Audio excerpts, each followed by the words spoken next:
Okay guys, we are going to be making another video, and what we're going to be making is another fidget spinner.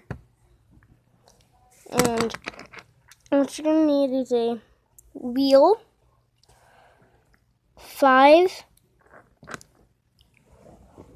2x2s, 2 2x4s, and that's it.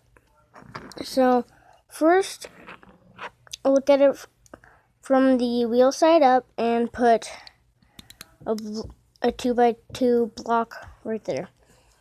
And then put a 2x4 block right there. And put another 2x2 right there. Put another 2x2 right there. Do the same thing, just upside down. Just the opposite way. Put a 2x2 right there, and another 2x2 right there, and made a really good fidget spinner. That's what I would say.